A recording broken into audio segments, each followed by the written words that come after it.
Hello, my name is Etsko Skotema, and I'm very pleased and happy to have the opportunity to speak to the senior leadership of Zong, or China Mobile in Pakistan.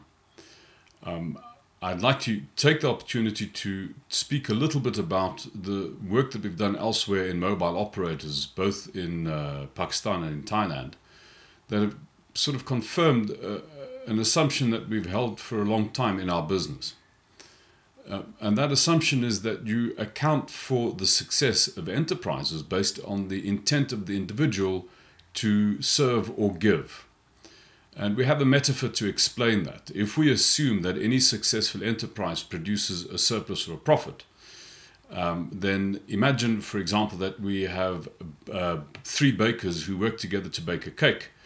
And it takes them a whole month to bake this very difficult cake to bake. At the end of the month, the cake is sold. Baker number one takes that slice home to feed his family. Baker number two takes that slice home to feed his family. And baker number three takes that slice home to feed his family. Then clearly the slice that's left we would call either a surplus or a profit. And essentially we measure the success of enterprises based on the size of that slice vis-a-vis the rest of the cake. The bigger that slice is, the more successful the enterprise can be deemed to be.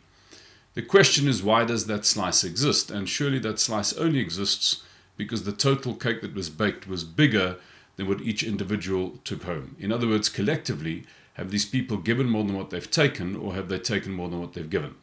And clearly, they've given more than what they've taken, which means to say that any group succeeds sustainably based on the degree to which the individual in the group gives unconditionally in pursuit of the group's objectives. Now, having said that, what this means for organizations is that if you think about an organization as a ball sport, like soccer, you know, in a sense, a task is being passed from person to person between members of the organization over a period of time. And each one of those points of contact can have one of two characters. It can either be fundamentally competitive between the two members involved in the point of contact, or it can be cooperative. It is competitive when both of the people go into that engagement with each other with the intent to get something out of the other, to win or to come first. It only becomes cooperative when at least one of the people in the engagement deliberately is in the engagement to set the other person up to succeed. In other words, this intent to give in organizations is actually expressed in an interaction by interaction, or on an interaction by interaction basis. And it's the degree to which individuals are there to set their colleagues up to succeed is the degree to which organizations are successful. Now, this is particularly true in mobile operators, or for mobile operators. And the reason for this is that mobile operators require a greater degree of spontaneous cooperativeness between different members in the organization at any given point in time.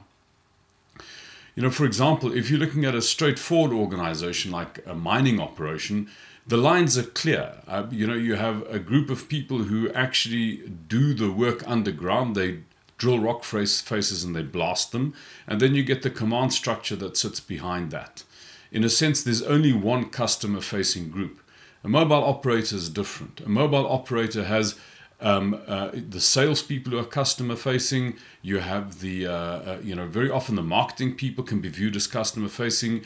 Your technology people can be viewed as customer facing, which basically means to say that if one's using a soccer analogy, who is seen to be the striker, who's seen to be the person who everybody else is there to support, is not always clear. The nature of the game can change literally from month to month. So I've worked in a mobile operator, for example, where because of changes in the market, literally the prepaid people kind of set the tone of the game one month. The postpaid people set the tone of the game the next month. The network people set the tone of the game the month after that because there was a major network catastrophe. The month after that, the IT people set the tone because the billing system had crashed. Which basically means to say at any given point in time, the whole organization had to spontaneously be able to organize around one of the functions. You can't account for that just on the basis of hierarchy. If you don't get a spontaneous desire or intention of members in the business to be supportive of each other in the business, you cannot achieve that intent. of people to serve the interests of the customer and of the business. Thank you very much.